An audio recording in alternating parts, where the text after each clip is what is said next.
Recording.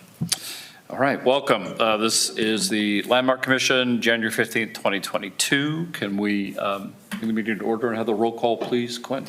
Alan Griffiths. Here. Kima Yandel. Elliot Dyer, sorry. Jeff Crable. Here. Louis Schultz. Here. Okay, we have a quorum. The first item of business is election of officers, which is a president of the commission and a vice, or chair of the commission and a vice chair. That's a good job. I have a nomination for someone or nominees for president. I'd like to nominate Alan Griffiths as president. Second. Second that, or? Okay, I accept the nomination. Do we, just to save time, do we have a nominee for vice chair? I'd like to nominate Elliot. I will second the nomination of Elliot. I'll accept that nomination. Okay, and then can we have, Quinn, can we have a roll call for both of those positions, please? Okay. Louis Schultz. Yes. Alan Griffiths. Yes. Jeff Crable. Yes. Elliot Dyer. Yes. And just point of order, obviously, Elliot and I would, I guess, abstain from a vote on our own positions. So I'm voting for Elliot to be the vice chair, and he's voting for me to be the chair. If that makes sense. Okay. It has been a while since our last meeting. The last meeting was June 17th of 2024. We have minutes here. Are there any questions or comments on the minutes? Mr. Chairman, President, I would move approval of the minutes and waive the reading thereof. Second? Second. All in favor say aye. Aye. Aye, okay, those minutes are approved. Before we move to our administrative approvals, can I just ask our chief planner, Aaron, for an update, or just we're basically reviewing the ones from last year, correct? Sure. I just wanted to mention that we don't have an agenda item for a vote this evening. We have a series of administrative approvals. As you mentioned, the last meeting we had was in June or July. So there's been a number of months where we didn't get applications that required a vote. And during those times, we do get applications that we have administrative ability to approve. So in order to kind of clear the decks and make sure part of our obligation when we do get an administrative approval is to report those to the Landmarks Commission. So this will report all the applications that we have approved since we've sat at a commission meeting. And so it ends up being kind of a 24-year in review for several months. And so then we'll be starting fresh for 2025. Great. Okay, Alec, you're going to do the reviews. Can we just, at the end of each one, just have a quick run around to see if anybody has any questions? Yeah, sure thing. Thanks. Awesome, thank you. So we're going to start with 247 East Market Street. This is for paint, color, and light fixtures. It's a non-contributing building in the downtown Sandusky Commercial Historic District. The exterior paint and color alterations, are going to be on the east and north facades of the building. The new exterior lighting fixtures are going to be the bottom of the images shown. So the one on top is what's currently there. The primary color of the structure is going to be the sage, and then the grassland is going to be the secondary color, mainly around the windowsills. Both colors and the fixture provided were deemed appropriate based on paint color and palette selection of the guidelines, and also the lighting section of the guidelines. Staff administratively approved this project on June 26th of 2024 with the following requirements: that all permits are obtained prior to any alterations made. Any questions? Looks good. And that one also qualifies because all the surfaces they were painting were already painted. Right. Okay, thank you. So the next item is at 202 West Market Street. This is for paint color. This is a contributing building in the downtown Sandusky Commercial Historic District. The applicant requested to repaint what's shown on the image in red on the top right corner. A like-for-like blue as closely matched to the original as possible. They had mentioned that there's sun fading and just weather fading. They're just trying to touch it up. Staff administratively approved this project on July 29th of 2024 with the requirements that all permits are obtained before any alterations are made. and no unpainted stone brick or architectural feature of the structure are painted without any further staff review. Any questions on that one? No. Okay, moving into our third item, which is 510 Columbus Ave. This is for storm window steps and handrails. This structure is individually listed on the National Register of Historic Places. It's currently a church. They were replacing rather old and deteriorating wood storm windows, and they were replacing them with an aluminum frame to have more longevity.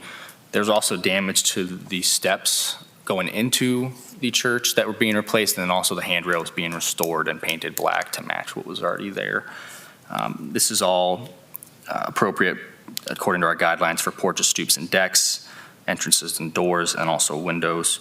And staff granted administrative approval for this project on June 26, 2024, with the requirements that all necessary permits are acquired before any alterations are made. Questions? Any questions on those, They don't gentlemen? have many members. And then here's a diagram of all the windows that are being replaced. Yeah. So the appropriate material was presented, the aluminum instead of wood for the storm windows. That's the only major alteration. Everything else is essentially the same thing. So with no questions on that one, we're going to move on to 412 to 414 Columbus Ave. This is for windows, porch, handrails, doors, and downspouts. This is a residential property that had been in decay for a couple of years. Aaron and I had toured this property with the building department probably 2 years ago. It's been condemned for quite some time and almost near demolition. So this new owner came in and did a bunch of work to revitalize it and get it stabilized.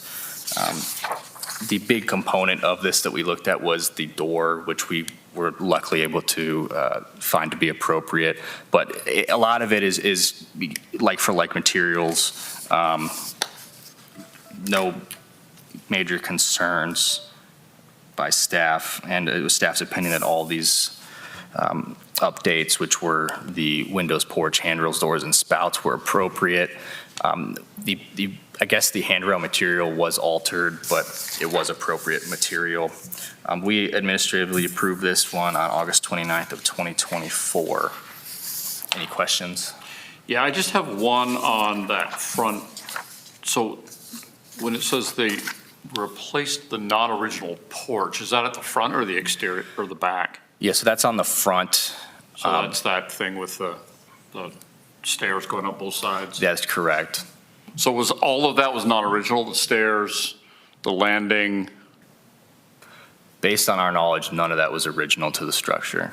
It was added probably in the 50s, if I had to take a guess. Yeah, when I gave the architect a call, so Greg Schmidt is working on this. He's here locally, actually just a couple doors down from this building. The steps that you can see in this photo are all concrete, so they were poured. He was estimating in like 50s or 60s, and that slab, I think the threshold might remain, but if you click one more, Alec, I think you had the elevation drawing. So they're going to rebuild it in wood. Greg thinks, there's not a lot of history on this, but the architect thinks that it probably was wood entry originally, and then got to be poured concrete when that technology was available. So this is likely even more close to what the original may have looked like. But they gave us a full set of plans, so they've done quite a bit of work on this. I believe they're intending to keep, I think it's a 6-unit building, is that right? They're gonna keep the layout, interior layout as it is, or as it has been, and restore it. So hopefully we'll see more movement on that project, because it's a really cool building. Yeah, it's a major win for the city from our perspective, because Yeah, for like sure. I mean, mentioned, this was very close to getting demolished. So. Yeah, no, absolutely. Okay, are they doing more work structurally? I noticed tuck pointing is in here somewhere. Yeah, I think, so the front of that building actually started to bow out. So if you Right. if you look at it on the street, you can kind of see it sort of bow out. And I think what their plan is, because a couple structural engineers have gone through this, is to actually put stabilizing braces in through the front of the building, or maybe through the center, but they're going to affix the limestone to something in the floor joists of the second floor. So you won't be able to tell from the front, and it'll basically stabilize that limestone facade so it won't bow out anymore, and then do the tuck pointing so it'll stay in place. It's not bowed out to a point where it's dangerous. It's just if it gets any worse, it's going to come down. So that's my understanding of how they're going to brace it, is you won't be able to see what they've done, but they're going to stabilize that original facade and keep it. Stabilize, and then Renovate the whole interior. renovate the interior? Okay. So will any of that other stuff, is that any of that other work subject to further certificate of appropriateness or not? No, the interior work is not subject to our design guidelines. And I believe we've covered everything exterior that they're changing with certificates of appropriateness. And then anything else is just routine maintenance. So the tuck pointing, et cetera, is all Yeah. routine maintenance. Okay, and the stabilization you consider as part of the interior? If they said that it's not going to have any mark on the front, it's not going to change the front facade, so that is something that we don't review, because we're not an architectural review Right. board. We don't, we're not reviewing whether it's possible. The previous owner, because it's changed hands a couple times, they had planned to take down the whole facade and replace it with new limestone, which I was like, well, it's better than it coming down, but one, that sounds expensive. Also, Yeah. is there any way to save the historic? But the current owner has a plan that they feel confident in. And again, it's the structural engineer that has to make that call in order for it to not be condemned. You know, I think the building next door, isn't that Eleuthерus Cook's house? The one next door, which has really been boxed up with that front porch. Yeah, I This is think going it- to be beautiful. Yeah. Yeah. I mean, it's certainly a huge win to have this property Yeah, I think renovated and occupied and used and yeah. brought back into the That's great. inventory, so that's good. Okay, I just had, seeing this, I just had some of those questions. Yeah, and for clarification, the windows are going to be replaced with aluminum-clad wood windows, and every metal piece will be aluminum. So the handrails, balusters, decorative metalwork, posts, and brackets are going to be white aluminum, so all appropriate materials. Any further questions on that one? Okay, we'll move on to Okay. 149 East Water Street. This is for exterior signage on the rear of the building. This is a contributing building in the downtown Sandusky Commercial Historic District. Like I say, it's the rear, so I guess they're having a lot of issues with people trying to access from Shoreline Drive. So they just put a sign to let them know, hey, the entrance is in the front. The one thing we looked at with this sign is both size, which it was appropriate, and also the color of the background, which originally was white, and they changed it to an off-white light gray. So based on that, everything was appropriate based on graphics and signage of our guidelines, and we administratively approved this on August 29th of 2024 with the requirements that all permits are obtained before construction of the sign and placement. Any questions on that? Okay. So 121 through 205 West Water Street, this is for window replacement. These are contributing buildings in the downtown Sandusky Commercial Historic District. They're both business on the first floor and then residential on the second and third floors. They're replacing almost every single window on the front and back of these two buildings on the top right picture with wood windows, so historically appropriate material. The color is the brick red on the screen there, which is very close to what was there currently. So staff had no issues with the proposal. One possible win, still unconfirmed, if you look at the bottom right corner, currently there's part of the upper window that is covered with wood. I was talking with the manager of this property, and they were willing to at least look into making a window to fill that. They said it's dependent on the architectural features of the building, if they filled it in with brick or not, what that would cost, et cetera. But I believe that that's going to get resolved and filled. Okay. They, as part of this application, brought us a piece, like a sample chunk of a Pella window, the wood window that's the aluminum clad. So if you're interested in what that looks like up close in person, we have it in the community development department. Any further questions on that one? No. Okay. So 125 East Water Street, this is for the Shores and Islands mural. So this brick is considered non-historically significant because it's a hodgepodge of new and old exterior and interior bricks, as it was once a building for a good portion of that mural, or the wall, excuse me. It's also on a secondary facade, which doesn't directly face a public right-of-way. Based on those two credentials and the fact that the mural artist was a professional that's pretty well renowned locally, staff saw this as appropriate. Based on graphics and signage, specifically permanent murals in our new guidelines. Staff granted administrative approval for this project on September 27th of 2024 with conditions that all permits are obtained prior to any alterations made. Thank you. My only question on that was the percentage of coverage. Sorry, go ahead. No, go ahead. Was just the percentage of coverage of the wall. I seem to remember this coming up before on previous mural applications. This Yeah. one's at 80 or 90% or something. That was, Yeah, sure thing. So our zoning code specifies signage as facing a public right-of-way. So since this facade does not face a public right-of-way, it doesn't qualify as a sign and therefore doesn't have to follow our coverage requirements. okay. And the protocol that, pardon my interruption, I saw you. No. The protocol that was established, in the case you're probably remembering, is the paddle bar mural. Yeah. That, since it was facing the public right-of-way, it needed a variance from the Board of Zoning Appeals. The mural on First Street similarly, so when they face a public right-of-way, it meets that definition in the sign code, so, and they're too big, basically, for the sign code. So that might be the recollection. And in Okay. that meeting, the Landmarks Commission specified a couple factors for staff when a mural can be staff review appropriate and when it cannot. So the items that Alec listed at the beginning of his report, this qualified for. Got it. So does this mean that there are no plans to infill that property with construction? If there's plans, it's not looking like it's going to happen. I have personally not seen any plans since right before I started, which was almost over 3.5 years ago. So I don't know if Aaron has any further knowledge, but. Well, at one point, there was an application to put a deck and that sort of stuff in that space and expand the restaurant. That Yeah. clearly went away, correct? So that lot is owned by the owners of the building where Landmark is. Right. They have a plan for an expanded deck. I think there was an outdoor restroom, like an outdoor bar.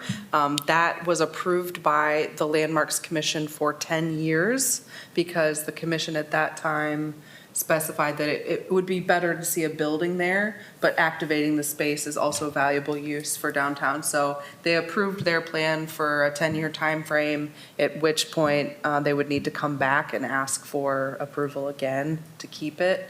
But as far as that moving forward, I don't know if there are plans for that to move forward anywhere in the near future. The Shores and Islands, who directed the mural on this building, did coordinate with them as part of the project and place features so they wouldn't get largely obstructed if they do build that deck. So I don't think they're gonna cut the heron in half or anything real awkward if they do install it. I don't know. This is tangentially related, perhaps. The common owner is the Beers. And I'm just giving you background here, and anybody can jump in if you know something better than me, but the Beers have for many years held that a sewer line that came out of the Columbus Avenue side of Daley's had been crushed by city work, which was sidewalks and the bump out and various things that were there. The city didn't think that they had crushed it. Well, with the current work that's being done, lo and behold, we discovered that we did crush it. And so the city's picking up the tab for reestablishing that and doing the repair work. And my feedback is that I've heard is that David is so delighted that he's actually replacing the sewer line that comes out on the Water Street side of his building, and that he, I don't think I'm speaking out of turn, but that he intends to now go forward with the redevelopment of the second and third floor. Oh, wow. So good. So, Great. I've often wondered why they didn't go forward with the redevelopment above, Landmark. Maybe now they will, I don't know. But I thought that was kind of an interesting little tale. Okay. Good, thank you. Last but not least, 120 Wayne Street. This is for paint, color, and signage. This is a contributing building in the downtown commercial historic district. This building's also individually listed, not listened, on the National Register of Historic Places. So this is going to be the back facade of the building. Yep. This building's really interesting. It's a hodgepodge of cuts and pieces of what is different office buildings and sections of the building, but this is the very rear section, Good term. which technically faces Wayne Street there, because it has a Wayne Street address, but it's part of the East Water Street building. So Clubhouse Number 3 has partnered with a local pizza place out of, I think, Norwalk or Bellevue, Archie's. Bellevue. Bellevue, okay. Yeah. So they're going to have pizza on the back of Clubhouse Number 3 coming soon. So this was an application to approve the paint color, also to paint the brick back there. So similarly to the Shores and Islands building facade, this is staff determined on site. This is a hodgepodge of old brick that's mixed with new and original, non-original, different colors. And it's also mostly painted already. So they plan on painting the whole facade back there light gray with an Archie sign currently above the door entry. And they're going to bring forward eventually a small mural sign as well next to the entryway of the building. So close to where that empty rectangle of brick is, that's going to be a mural of some kind. So signage, it's going to advertise the pizza place being there, but They're going to bring that as a separate application, correct? that's correct. They were not ready for the mural. They had sent us a couple ideas and they said we're not finalized yet, so they're going to come back. Yeah, one of them appears later in our presentation here. Yeah. Yep. Yep, it should be in the packet. One of the ideas they had. Yep. So yeah, expect to see that in the coming months. I haven't heard anything from Max or Ryan Tamburino as far as a finalized mural for that, but If you go to the very last picture in your packet, that's what it looks like, more or less now, so it'll be an improvement. Couldn't look much worse, could it? Okay, I think, is that it? oh, yep, I'm just gonna close this one out. We approved this one on September 27th of 2024 Sorry, with the following conditions, that all necessary permits are obtained before alterations are made, and that the paint used is appropriate for the longevity of any historic brick and breathable. Okay. That's nasty. Yeah. Can I just raise maybe one question on kind of another business item, which has to do with meetings and frequency? I know that we obviously have made a decision to allow staff to increase the scope of the things they administer, through staff approvals, which I think is good and efficient and delivers efficiency both to us in terms of meetings, but also to applicants and to people trying to get stuff done. So I'm massively in favor of that. The question I would pose is, do we want to say that we need to meet at a minimum quarterly where possible? Because we have not met since June. So that would be my proposal, that we essentially say we're going to meet a minimum quarterly, and we can say we're going to try to meet in the first or second quarter of the month. First quarter of the month, and then if that doesn't happen because of lack of quorum or whatever, then we can push it to the next and just try to do that. So, Quinn, is that something we can just take going forward? And that way, we're at least meeting 4 times a year to review. Let's say first month of the quarter. First month of the quarter, so January, April, July, October, but if for whatever reason that doesn't happen that particular month, we would just push it to the next month in the quarter and until we actually have a meeting that quarter, if that makes sense. And if something comes up and you need a vote or acquiescence by this committee or what have you, fine. Yeah. Okay. Yeah, You need we've a- done that a few times in the past, so. Do you need a motion? I don't think so. I think it's an administrative thing.